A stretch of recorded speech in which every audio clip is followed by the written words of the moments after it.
By way of 2024, yes, so can cover Yenchi. By way of projects, it will interest you to know that by my 9th month in Parliament, I had already started commissioning 5 mechanized boreholes in partnership with NGOs. I lobbied as well for 5 mechanized boreholes. As I'm telling you now, it raised up to 9 mechanized boreholes as of today.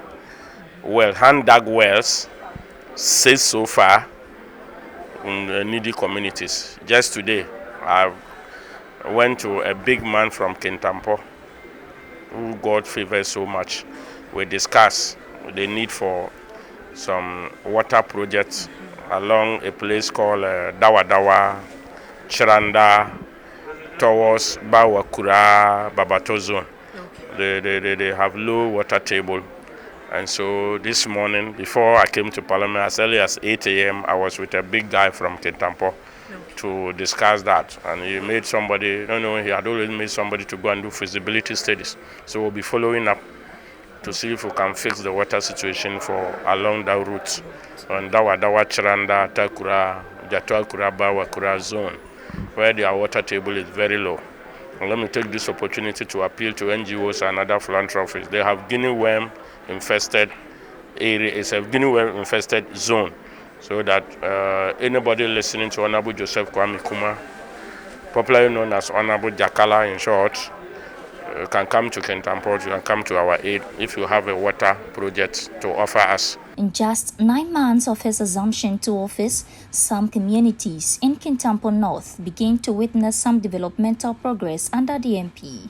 On Tuesday, September 14, 2021, he commissioned 5 boreholes in Kadelso, Junso, Adumatifi, Tandin and Kawampe. Beyond the commission of boreholes, he highlighted with explanations some initiatives he's undertaking in the areas of education, health, security, among others. Way of projects, it will interest you to know that 2 years, 4 months or 5 months now,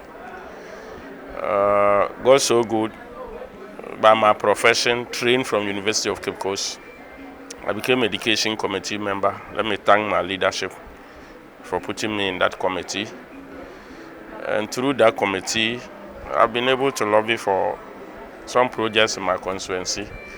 As I've talked to you, I'm building a guest fund project at a place called Kaka at Babato area. And then a leader supported me. He said I was doing well since he has been seeing me in Parliament with a project. I won't mention the name. He supported me with another project in that new Longro. So 2 years, 4 months, 2 projects are ongoing in my constituency by way of education. 2 years, 3 months, GES started recruitment for teachers. I made a case for my constituents, and so far no less than 15 teachers have been employed as constituents. Security-wise, I got other people also benefiting. Additionally, he categorically disclosed efforts he's putting to ensure that constituents who are unemployed get employed in instances where the matter gets to his desk. Coupled with other employments I fought for, those who brought their issues to me, I follow up. And so far, today, as I'm talking, somebody is in Accra taking an appointment letter. Just even after my primaries, 2 people are taking employment letters already in the system. This is who I am. I have time to follow up for my constituents. Apart from that, in 2024, yes, I keep fighting for my people. I file questions to ask of their pertinent issues, if even I don't get favorable or effective decision. But the answers prove that I'm fighting for them. I will continue to do same. At my committee level, I contribute a lot.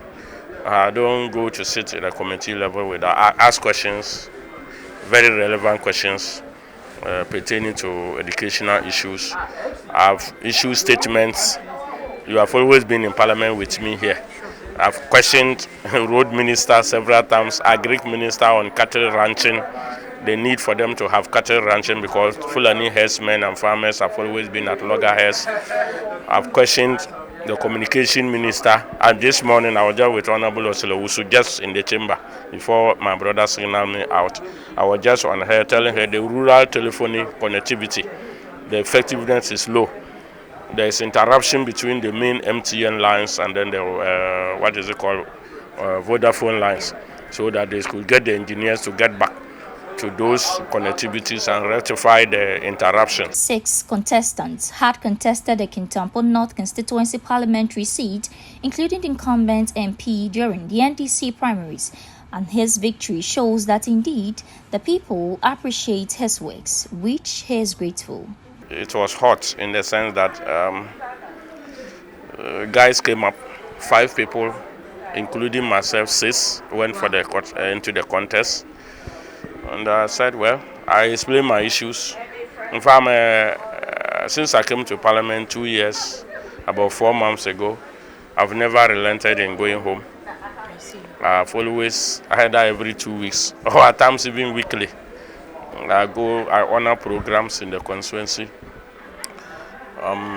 Festivals, every activity that needed that I'll be there, and financially I'm able to go. Those I'm not able, my constituency executives go do on my behalf. I'm sure the delegates saw that I was at the grassroots always, so they listened to my plea and they considered me once again to follow up for my constituents. Unless you don't tell me that, Honorable, I have put this application here, I will follow it up. And they rewarded me for that. I've always been available when they are enjoying by way of wedding and things. I go to enjoy with them. And when they are mourning, I'm with them. Because they say you don't know. At times it's a pride. Honorable has come for my program. It's a pride. If it were me, I'm another person, and Honorable comes for my program, it's also a pride. Though it's not easy, it's involving. But then it's always a pride to be with your people. And I'm sure all those things made them to know that, look, this guy has really gone to come and serve us. He's not somebody who has come to be an Accra burger. He's a Kintampo burger.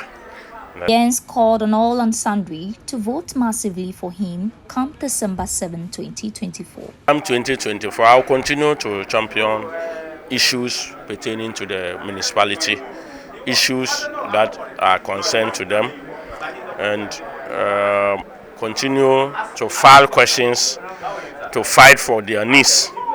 And normally 2025 will continue to consult them from community to community to find out their needs, because knowledge is not in the reservation of one person.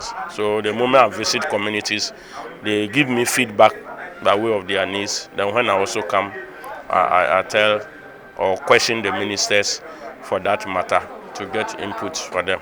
Based on all this, in summary, I am appealing to them once again to send their junior brother, their son, their grandson, their uncle, nephew back to the Parliament of Ghana to continue to champion their cause. And those whom I have not yet been able to help with employment and other things, I assure them I'm always for them, and I will continue to fight for them. Who have applied to various institutions, I fight for admissions. I'm an all-over person. Unless you don't call Joseph Kwame Kumah, the Honorable, this is my issue.